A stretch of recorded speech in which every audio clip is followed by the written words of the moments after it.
Okay, so, I'm working on this thing right now, but the main thing that I wanted to show you was, actually, I just got this stuff. It's supposed to be water repelling, like sealant for clothing, but it's been suggested on Foamboard, and so I've got a cup of water right here. You can see it spilling over in a bowl.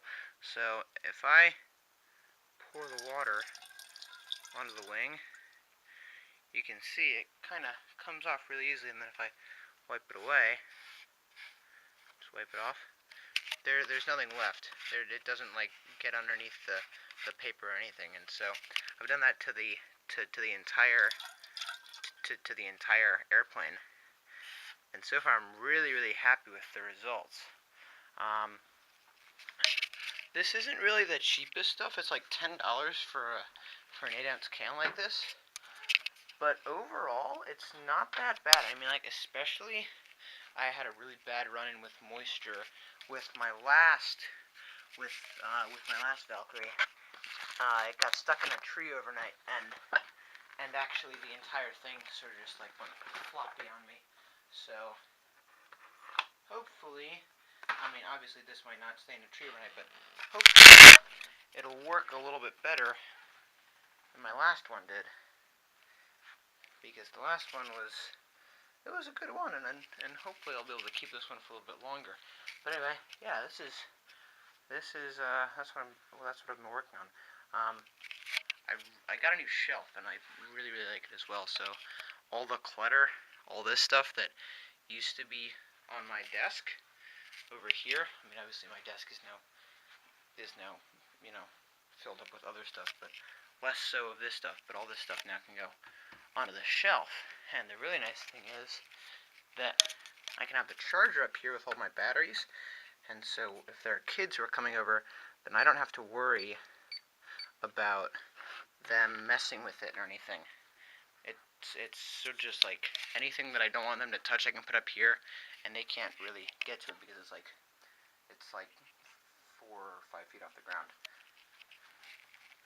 Oh, also, I've got these things.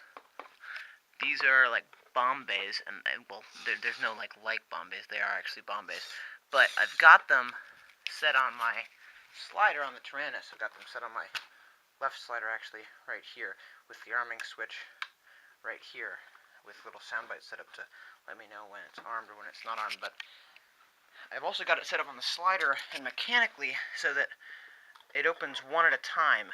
So like if I set the slider to half position, then one of these Bombays stays locked and the other one opens. And I mean, this is nice. I can fit like 9 ping pong balls in there, or like an entire streamer, so you can probably like see the remnants of the streamer that I had in there last time.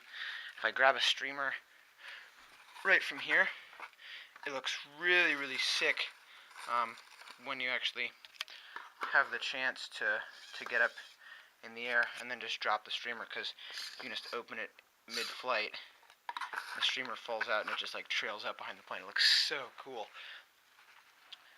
This is actually, so this is, as I mentioned, it's brand new, and it's only been flown a few times. I didn't want to fly it really heavily before I got the camp dry, because I already had a few issues with moisture along here, and I really wanted to do bracing. But we had the opportunity to go down to Amherst, Virginia the other day, and fly with Alex Grief, who's the guy who makes these antennas. I really like these antennas. If you're an FPV person, these antennas are certainly the ones to go for if you want really good performance. But he got to fly it, and that was like a really interesting experience for me, because this is really still a basic design. I'm not in the release stages of it at all, and he gave me some nice feedback. He liked how it turned. But it's still nose heavy. So to fix the nose heavy issue, what I'm doing right now is I'll just stick the camera back on really quick while I put it down. But in order to fix that nose heavy issue, what I'm doing is I just cut the sidewall out of my battery bay, and you can sort of like see the remnants of the sidewall right in here. Anyway, what I did was I went ahead and I extended this bay from here all the way to the back here.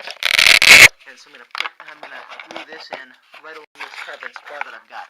And so that's gonna allow my receiver to sit right up nice and tight so that I can move my battery back like an extra 2.5 inches or so, which should really help to balance out the CG.